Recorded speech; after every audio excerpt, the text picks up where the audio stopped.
Good morning, class 12. Here we are with your Vistas, the third level, first chapter of this book is written by Jack Finney.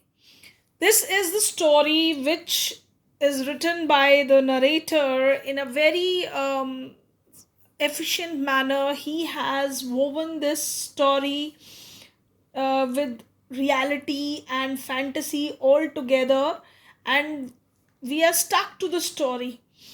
This moves, no, the story moves to the back of 1894, and where the life was very relieved, peaceful, loving, and it is a present time when the narrator is narrating the story. It is 100 years after that, and writer is telling how stressful the life is there in New York. He compares the life of New York in the story with Galesburg. It is a very peaceful place where his grandfather used to live. Now we will we'll be moving across the story in the passage wise and understand what he wanted to say. We'll find that this story is a kind of a time travel where the narrator went to a place which might be his fantasy or maybe his reality to escape from this stressful world. Let's start with the story.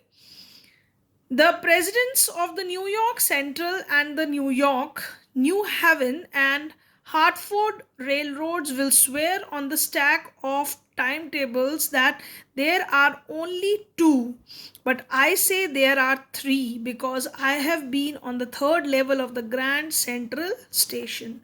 Now he's trying to say actually, New York Central is the station, very important center of New York City. This is the railway station there, and Hartford Railroad is also a station. So he says that the president of these stations will swear this thing.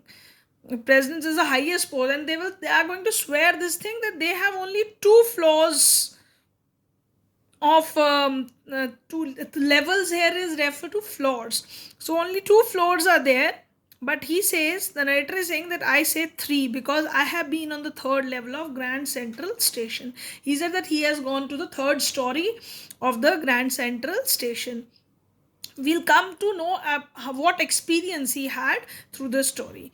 Yes, I have taken the obvious steps. I talked to a psychiatrist friend of mine, among others. Now, presently, the narrator is talking to psychiatrist because he thought that his friend, the psychiatrist, believed that he is saying wrong things. He has not gone to any such place, but he is describing his experience to him that he has taken a right step there.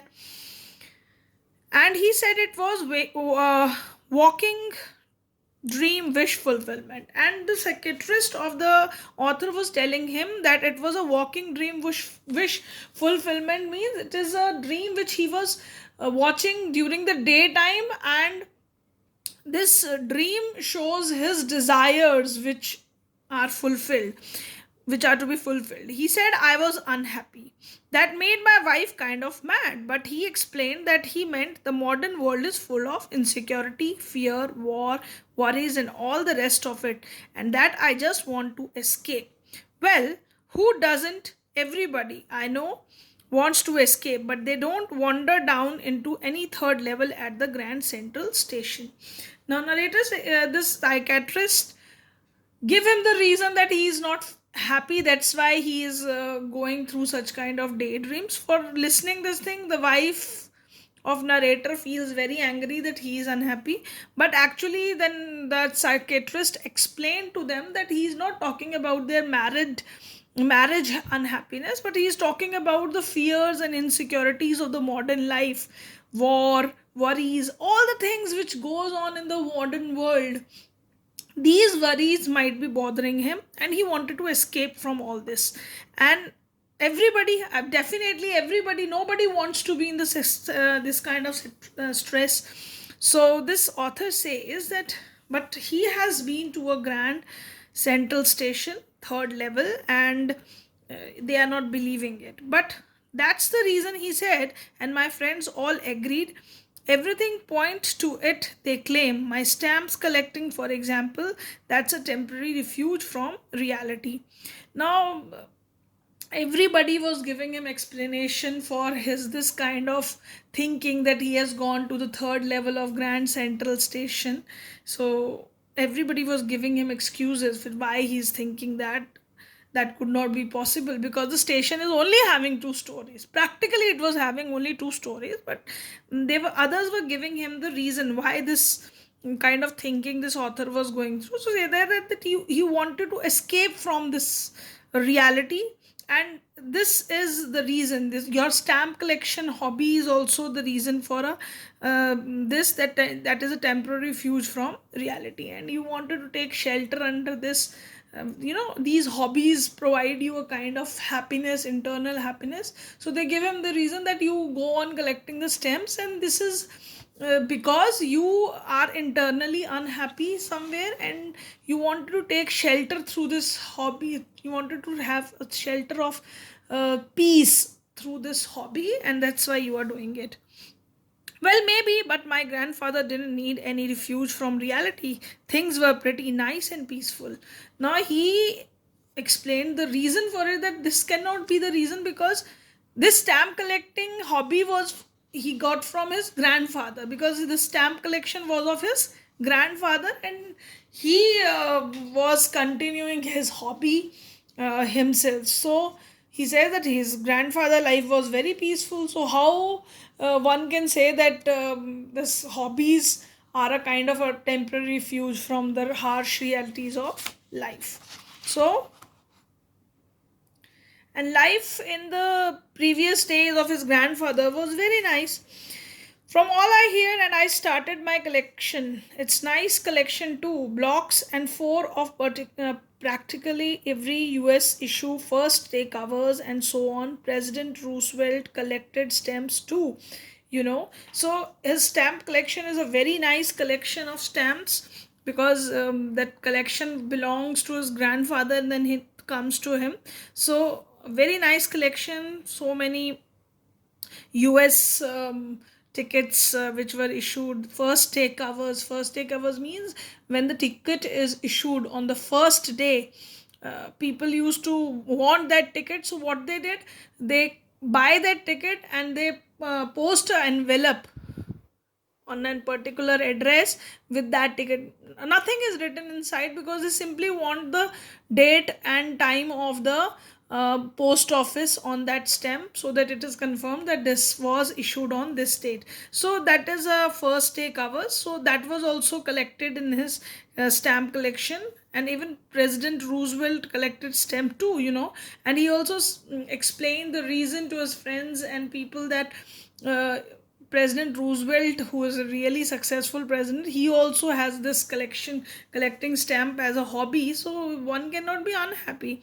So actually, he wanted to tell everybody that his experience, which he goes through, was reality, and everybody was believing that he is escaping from the harsh realities of life, and that's why he is daydreaming, and whatever he desires, he is dreaming in his during the day, and that what is the result, that he thinks that there is a third level at Grand Central Station. Let's come back to the story. He's again telling us his experience. Next, from here onwards, he's telling us his experience, what happened with him. So this is the background, that he is consulting a psychiatrist, telling his problem that he goes to Grand Central, and now he's telling his experience. Anyway, here what happened at Grand Central. Now he's telling this experience. One night last summer, I worked late at the office. I was in a hurry to get uptown in my apartment. So I decided to take the subway from the Grand Central because it's faster than the bus. So what happened? He wanted to go to Grand Central because one night when he during the summertime, he worked late night in the office and he wanted to go to his apartment. Apartment here refers to flat. So he took a subway from Grand Central. It is faster than the bus. Subways are the ways which are down under the city, made so that people can walk easily, escaping the traffic. and walking is very fast, and walking takes less time than traffic on the road, so he wanted to go through subways. So now I don't know why this should have happened to me. So now he's telling his experience that why this happened to me, he don't know. I'm just an ordinary guy named Charlie. He introduced his name also to us, that his name is Charlie, and he's an ordinary guy, 31 years old, and I was wearing a tan gabardine suit and a straw hat with a fancy band. So he described his appearance that day when he went to that Grand Central Station, his experience. He was wearing a tan gabardine. Tan refers to brown color gabardine suit. Gabardine is a kind of a cloth, which is a kind of waterproof cloth, which does not allow water to enter inside. So that kind of suit he was wearing, and straw hat he was wearing with fancy band. So that is a kind of dress up he was having. I passed a dozen men who looked just like me and wasn't trying to escape from anything. I just wanted to get home to Lucia, my wife. Now he is telling that most of the people on the station were there, and they were all wearing the same kind of dress, because in a particular time people are having the same kind of dressing sense. So he other people on the station were also like that, and he wanted to reach to his wife as soon as possible. So what happened? I turned into a Grand Central from Vanderbilt Avenue and went down to steps to the first level. So he wanted to go to that station, and from Vanderbilt Avenue, this is the place from where he took the steps to down to the level, that first level of the station, where you take trains like the 20th century. So at a first level, very fast trains of 20th century were there on the first level. Then I walked down another flight to the second level, and on the second level, on the second level of the station, where the suburban trains leave from, ducked into an arched doorway heading for the subway and got lost. So he is saying that on the second level there are suburban trains. Suburbs trains are the trains which goes to suburbs of the place. Suburbs are the small towns and places near a big city. So this station took the train. They took the trains from that place to the suburbs near the New York City.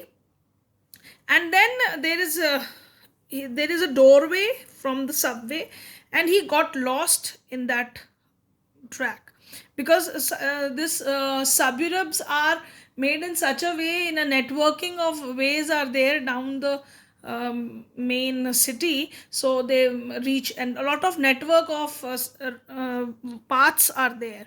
So this that's easy to do. I've been in and out of the Grand Central hundreds of times, so he is habitual, he know the place very well. For a new person it might be confusing, but he has gone to that place hundreds of times, so it is he the place is known to him. But I'm always bumping into new doorways and stairs and corridors. He always try new corridors, new doorways. Once I got into a tunnel about a mile long and came out in the lobby of the Roosevelt Hotel. So once he has taken a tunnel which was almost mile long, so he reached a place where the Roosevelt Hotel is there. So another time when he was going in such kind of doorways, so he came across a building at 46th Street, 3 blocks away, which was 3 blocks away from his. So he keep on searching new ways in this place. Sometimes I think Grand Central is growing like a tree, pushing out new corridors and staircase like roots. So he also thinks that this Grand Central is expanding itself so very well, that just like a tree expands its roots, and same way the corridors and staircase are being built in the Grand Central Station. So there is probably a long tunnel that nobody knows about, feeling its way under the city right now. So he was in a tunnel. He thought that nobody might be known about this, and he is feeling under the city, because these tunnel goes under the city on its way to Times Square and maybe another to Central Park. So many doorways are there. So he says that people sometimes don't know that there's one is reaching to Times Square, another is reaching to Central Park. These are all the places in New York. And maybe because for so many people through the years, Grand Central has been an exit, a way of escape. So people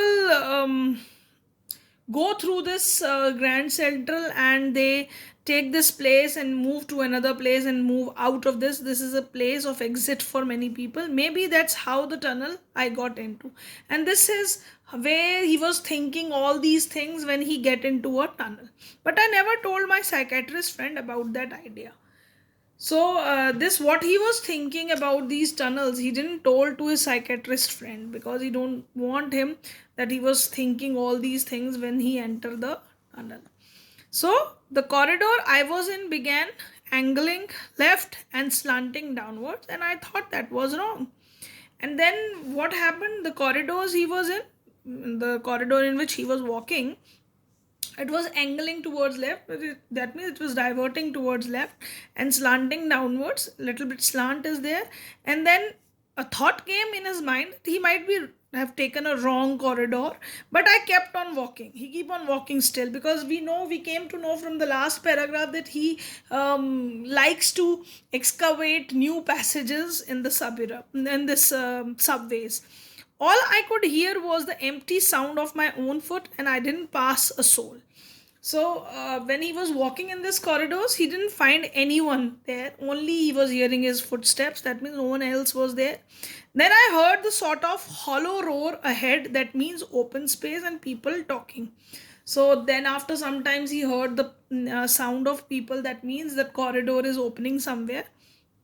The tunnel turned sharp left. I went down a short flight of stairs and came out on the third level at Grand Central Station. And that's how he reached the third level of Grand Central Station.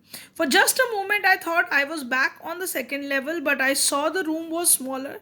There were fewer ticket windows and train gates, and the information booth in the center was wood and old looking.